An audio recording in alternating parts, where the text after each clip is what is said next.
When you start working, there are many skills which you can compromise. Let's say you might not write any single test case for 2 years. But guys, there is no way you will not write a bug report.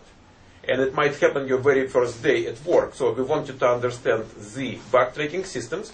And we want you to understand how to write bug reports. And let's take a look at my screen now. On my screen, you are seeing the survey kind of summary screen. And here is question number 1. Let's go question by question because they are either typical interview questions or kind of close to that. So the first one says, what fields tester fills out in a bug report? The subtle detail here is, it's not talking about fields of a bug report form. It is talking about fields which tester fills out. Certain fields tester will not fill out. So other people will do that. So bug report ID, guys, bug report ID, it is very rare for a tester to type in bug report ID. Normally bug report IDs are generated by bug tracking system. You just say new report and it comes with a number. Or in element tool, the one which we are using so far, when you save the bug report, it comes up with number. So bug report ID is not what testers normally do. It was a provocative question. Steps to reproduce, obviously. When you write a bug report, a developer should know how to reproduce the bug, because otherwise developer doesn't know what you are talking about and cannot fix anything. So, and we have 100% response here, guys. It's amazing. Severity is how bad is the bug, and normally we have 4 levels of severity in most of the bug tracking systems. Could be 6, could be 10, could be God knows any number. But from the practical kind of standpoint, we have 4. The first one is critical, the second one is serious, then we have minor, and the number 4 is not really a bug, it's a suggestion, it's an enhancement. Testers come up with lots of enhancements, lots of ideas how to make things better. So in most of the systems we have 4 levels of severity, and severity is exactly what we have to do. So that 100% is, I like it a lot. Then priority. Guys, priority is not our business. So we have 30% of people saying tester will do priority. No way. When we talk about bug life cycle, it comes to tester finding a bug. Okay, we find a bug, what's next? Next, you write a bug report. Who is the first person to see your bug report? Some people say QA manager. Guys, if as a QA manager I have to look at all your reports, I would rather get another tester. I don't want to look at your reports. So you write a bug report, and the first person who looks at your report is the person who makes the decision of who is going to fix the bug. If you start identifying the person by title, and lots of people do that, it's wrong. You cannot really be sure, because it might be development manager. Let's say if you look at my experience, it was always development manager. In some companies I know, it is a project manager. And we do not want any discussions on what is the title of that person. Guys, it doesn't matter. The only thing which matters is there is someone who assigns work to developers, and it is not you. And the person who assigns that work, he says, okay, you're going to fix it, and here is the priority. You will see one more field here. It says assigned to. Assigned to says you fix it. Tester normally cannot make a decision like that. I mean, under certain very rare circumstances, I can say, yeah, it is possible. But the probability of you being in that position is maybe less than 1%. So, there is a person who does assigned to and who does priority. Normally, it is the same person. Then, we are looking at reported by. Guys, reported by is generated normally by the system. When you say a new bug report, you push that menu item or whatever, folder tab, and to say you are writing new bug report. In order to be able to do that, you have to log into the system. The system knows who you are. So bug tracking system does not need you to say it's me reporting the bug, they know. So 84% said reported by is what tester will fill out. I think probably you misinterpreted a little bit the question. You were thinking, is it important field, but you didn't pay attention to who fills it in. It is a very important field, but it's not done by testers, guys. Assigned to, we just discussed, so it will be done by same person who does priority. And priority normally would be, let's say, high, medium, low. 3 levels of priority. Could be different from that. Short description, we have 100% of people saying short description. Guys, I'm really happy about that one, because or title, another name for short description is title. That is always in the bug report, and that is always what you do. And then we have expected result. Here, guys, we run into a very interesting discussion. If you look at the bug reporting form, for example, element tool bug reporting form, there is no field for expected result. There is no field for actual result. But when you write a bug report, what is the idea of bug report? You come to the problem, you point to the problem. Sometimes, not always, you have to say, okay, here is what happened, but what really should happen is that. So, directly or indirectly, you might be talking about expected result and actual result being different. It might not be directly talking, it might be not even indirectly talking, but it might be somewhere in the air. But the very idea of error suggests that there is something we want and something and it didn't happen. So even if you don't even think about that, you still point to the problem. And that problem is somewhere in the atmosphere. There are 2 different schools of thinking about it. Some people think, look, if there is a bug report and there is a problem, why don't we say directly, here is what should happen and here is what happened instead. In most of the bug reporting systems and most of the teams where you will work in QA, it is not going to be like that. So most of the people, most of the groups, they just point to a problem. They do not say, that is what we expected and that is what happened, because number one, it takes more time. Number two, unless it is obvious, So in most of the cases, it is obvious. So the expected result is obvious to people who are heavily involved in development and testing, so we don't have to mention. So when I look at your answers, that is my thinking. So there is something I'm happy about, and that is you understand the importance of expected result, and you understand the importance of actual result. But again, you might not pay attention to the bug reporting form and the fields in that form. So expected result and actual result mostly are in the kind of virtual world, not in the format of the bug report. There is another thing here, which is a common confusion if we think about test case. So test case is our plan for testing. I mean, something very small, so the smallest actually. So, and we are saying, okay, here is the test case, and when we write the test case, we don't even have sometimes software in front of us. We are just projecting. We are saying, okay, here are the things I'm doing, and that is what I expect, and now here is the field for actual result, and the person who runs the test case will fill it out. For most of the people, 99.99% of people, when you say expected result and actual result, the first thing which comes to their mind is test case. Because those two are must in the test case. So expected is must at the time of planning, and actual is must at the time of execution. You have to fill it out. How do you write a bug report?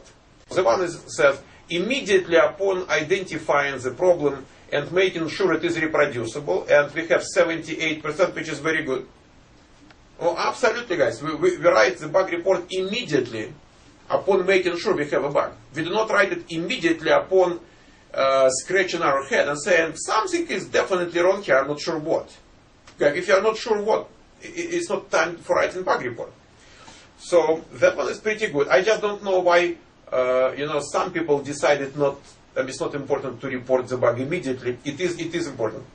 Rule of 3 W's, so which tells you if the bug report is good enough. It says, okay, the bug report is good enough if it explains what happened, where it happened, and under which circumstances. And my reason for giving you that rule was primarily coming from the situation when testers are trying to come up with better kind of literature of the bug report. They are trying to be more clear, and sometimes we spend lots of time working on the wording. And I'm saying, look, your time is too valuable. You have to look for more bugs. So if the bug report answers what happened, where it happened, under which circumstances, don't make it a piece of nice literature, fine literature. Just keep moving. That is my reason for that rule.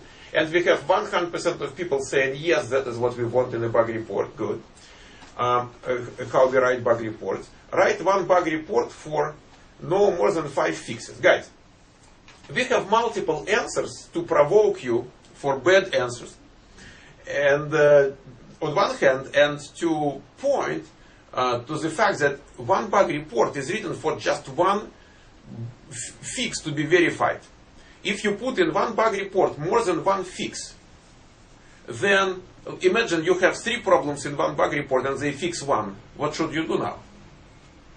To eliminate that, we are saying, okay, one bug report per one fix, per one problem. Okay, bug report should be as complete as possible. There's going to be another one on that. As complete as possible. We have 85%, and I don't know why we do not have 100. It should be as complete as possible. Because if it is not complete, you make developer to spend some time, which developer would rather spend fixing bugs rather than doing some investigation. Bug report is about creative writing, more like an essay. Guys, I'm happy with you. There was no single person who said it's about creative writing. Report a bug after discussing it with QA manager or QA lead. That is the easiest way to lose a job, because they have other things to be done, unless there is some clarity which needs to be brought to the issue. It's not about writing the bug report by itself. It's about the problem. What kind of problem? Is it a problem at all? So sometimes you discuss with your manager the circumstances. What happened? Did it really happen? Or so what is that? But when you write bug reports, you do not discuss them unless discussion is needed. Use technical terms, not people of the street language. Again, I don't know why we do not have 100% here. It is a technical writing, and we do need technical language, technical terms to be used rather than people of the street language. So I don't know why there was any confusion here.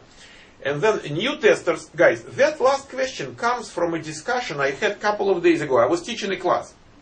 And it was the very last session of the class, so I was talking about job search. There was a job search class. And then one young lady, and she is doing her internship. And out of that class, maybe 5 or 6 people are already doing their internship. And she says, Michael, we have a discussion here because another intern, another girl, she told me I am supposed to write lots of bug reports which are total crap. I'm saying you're not supposed to write crap. She says, yes, but the girl suggests that since you don't know the application anyway, so you cannot write anything but crap. And you have to be active. You have to write more bug reports than other people. Guys, it is a total, very dramatic misunderstanding, because that is the easiest way to lose a job. She does not understand. Anytime you write a bug report, you take somebody else's time. Guys, someone has to read that. And the first person who reads that is, let's say, development manager. Imagine how a development manager will like you after that. And so you take people time for nothing, and you have she has total misunderstanding of what software testing is about and what her role is about. And I said, listen, since we talk about bug reporting, let's challenge you. And I included that question here. It says, new testers should submit lots of poor bug reports since they do not know much about the application tested. And we have kind of support here. 14% say, yeah. How can we write a good one? Guys, if you cannot write a good one, you write nothing. And that is a very simple answer. So you're not supposed to write crap. And be careful, because especially when you start working, guys, you do not want to expose yourself to such a miserable position in the company. Maybe it is confusing a little bit. Obviously, you do not know much about the product at the very beginning, which does not mean you have to write bug reports having no idea what you are writing. It means first couple of weeks nobody expects much from you. In terms of bug reports, they expect you to learn, to progress in that.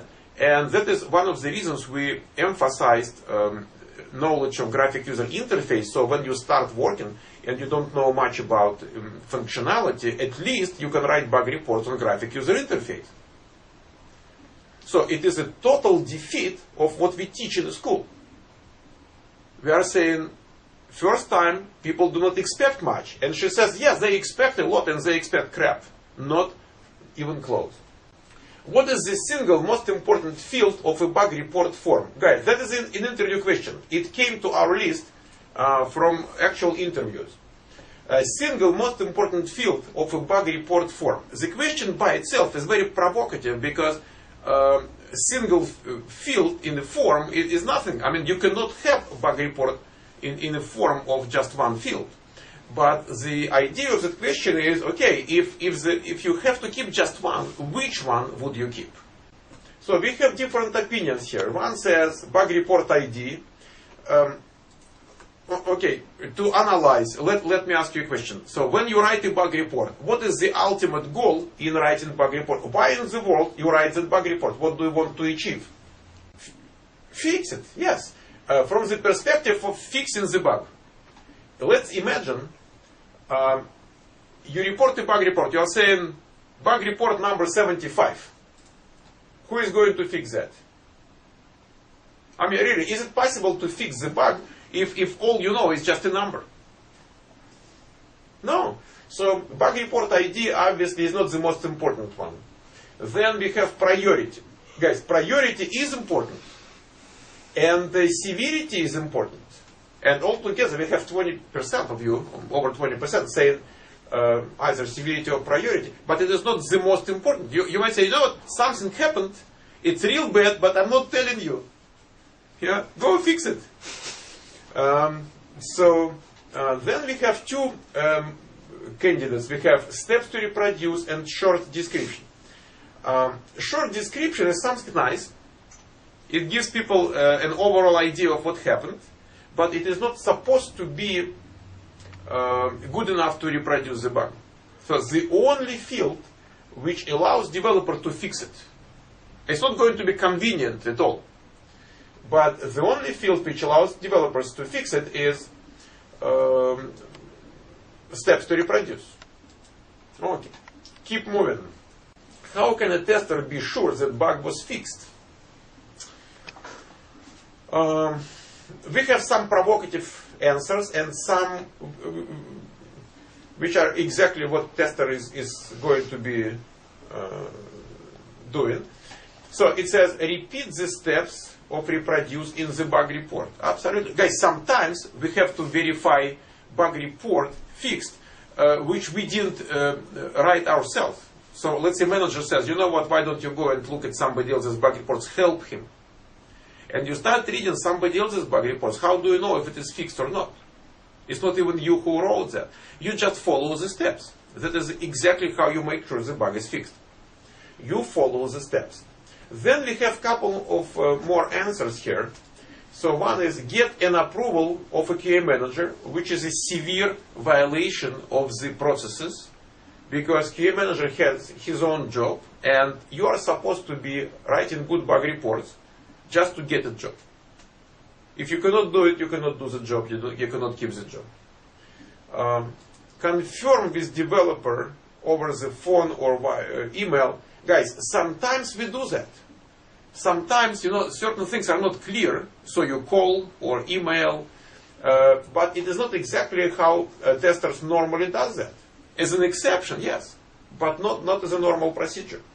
Then we have make sure there was nothing broken in related functional areas, which is normally part of what we are doing. Very good. And we have 43% saying, yeah, it's important.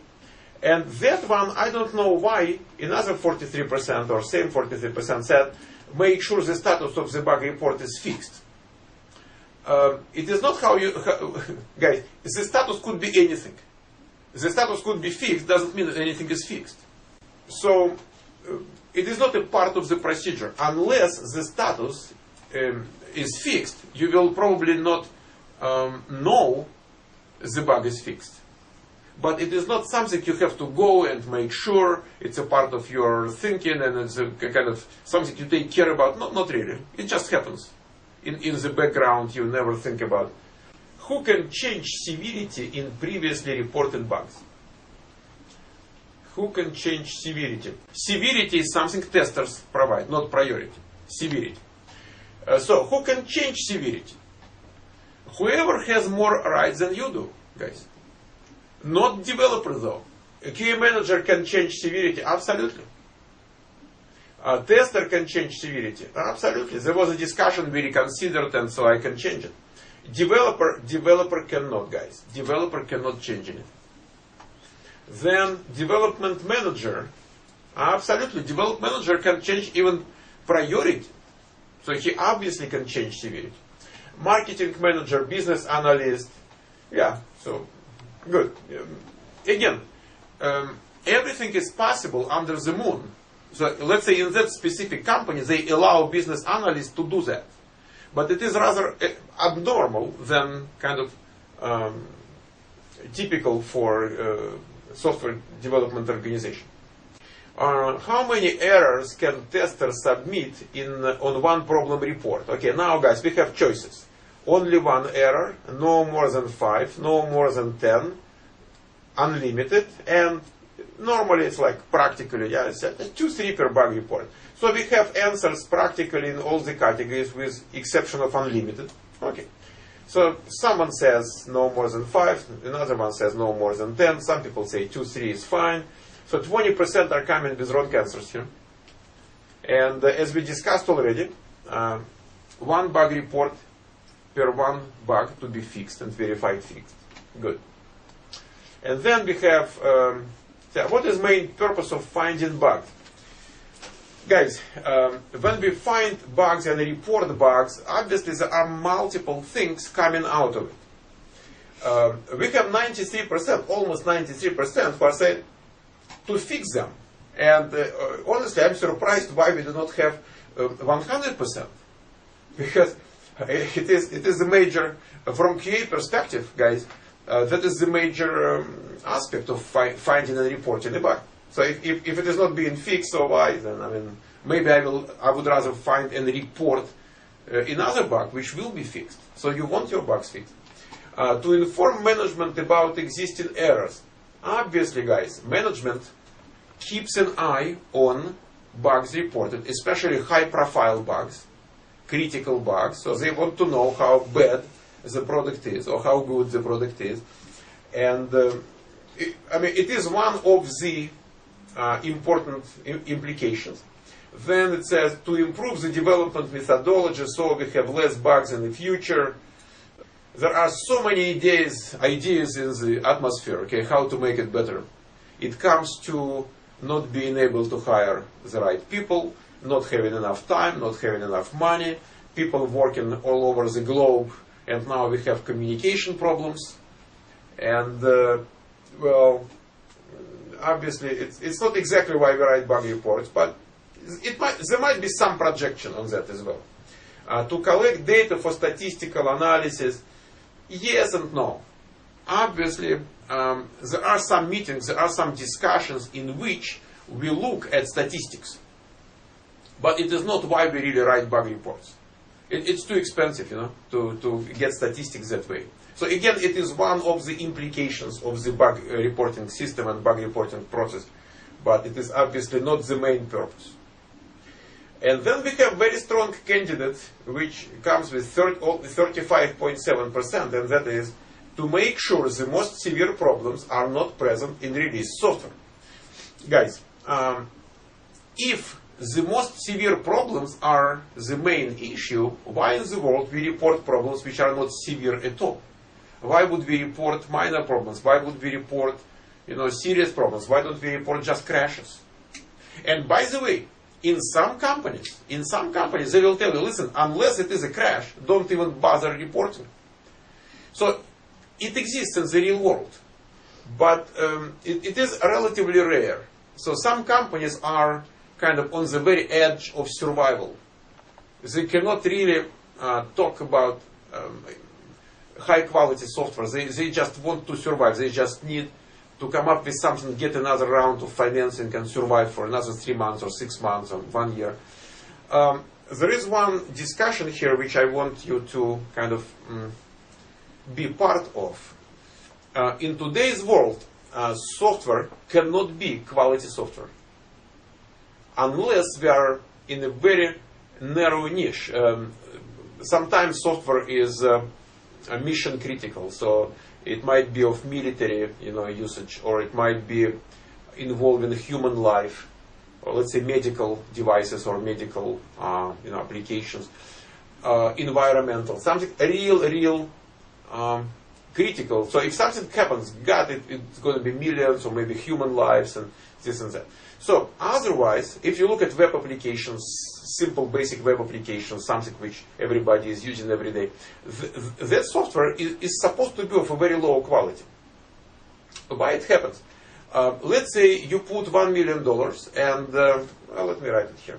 So let's say you make an investment of $1 million and let's say invest.